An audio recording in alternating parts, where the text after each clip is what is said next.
کرام ہے، ان کا صبر، ان کی قناعت ہیں، ان کی غربت کے اوپر اللہ کی رضا پر راضی رہنا، اور بالخصوص نبی پاک سے ان کی محبت، اور پھر قرآن میں ان کے فضائل بیان ہوئے۔ وہ کون سے صحابہ ہیں اور یہ کون سا خوبصورت گروہ ہے، میں بتاتا ہوں۔ پہلے انشاءاللہ ایک واقعہ سناتا ہوں۔ حضرت ابو ہریرہ رضی اللہ تعالیٰ عنہ صحابی رسول ہیں۔ آپ فرماتے ہیں کہ ایک مرتبہ رمضان شریف کا مبارک مہینہ تھا، اور ہم کچھ صحابہ کرام کا معمول یہ تھا کہ روزانہ ہم روزہ رکھتے تھے، اور افطار کے وقت ہمیں کوئی مالدار صحابی رضی اللہ تعالیٰ عنہ اپنے گھر لے جاتے تھے، اور ثواب کمانے کے لیے ہمیں روزہ افطار کروا دیتے۔ سارے غریب تھے، علم دین سیکھنے کے لیے آئے تھے، نبی پاک کے در کے باہر بیٹھے رہتے تھے، اور صحابہ افطار کرواتے تھے۔ کہتے ہیں ایک مرتبہ ایسا ہوا کہ روزہ تو رکھا تھا، افطار کا وقت آ گیا، ہمیں کوئی لینے ہی نہیں آیا۔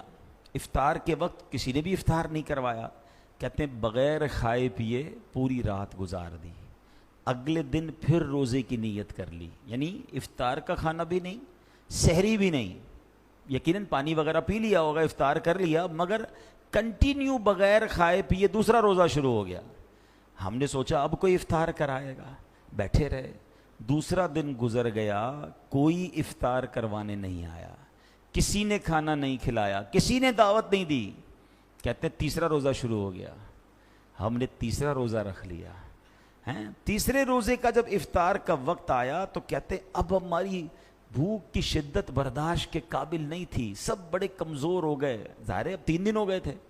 تو کہتے ہیں کہ اب جب 3 دن سے ہم دیکھا نا کہ کوئی کھانا نہیں ملا، تو اب سرکار دو عالم صلی اللہ تعالی علیہ وسلم کی بارگاہ میں حاضر ہو گئے۔ اب صحابہ کا عقیدہ دیکھیں کہ جب کوئی مشکل آتی تھی تو دربار رسالت میں آ جاتے تھے، لیکن کسی بندے سے نہیں کہا، مانگنا شروع نہیں کر دیا۔ وہ شاعر لکھتے ہیں نا، کسی کا احسان کیوں اٹھائیں، کسی کو حالات کیوں بتائیں، تم ہی سے مانگیں گے تم ہی دو گے، تمہارے در سے ہی لو لگی ہے۔ سرکار دو عالم علیہ السلام کی بارگاہ میں آئے، اور اللہ اکبر، نبی پاک علیہ السلام تو شفیق آقا ہیں، لگاتے ہیں اس کو بھی سینے سے آقا، جو ہوتا نہیں منہ لگانے کے قابل۔ میرے آقا تو سب کو سینے لگاتے، اور یہ تو صحابہ کرام تھے۔ تو اب جب صحابہ وہاں گئے تو نبی پاک نے فوراً اپنے تمام گھروں میں ازواج مطہرات کو میسج پہنچایا کہ کھانے کو کچھ ہے، کچھ صحابہ بھوکے ہیں۔ تو جواب آیا کہ جو تھا وہ غریبوں میں بانٹ دیا ہے، ہمارے گھر میں بھی کچھ نہیں ہے۔ اب ذرا غور کیجئے، صحابہ 3 دن سے بھوکے ہیں، اور خود نبی پاک علیہ السلام کے گھر میں بھی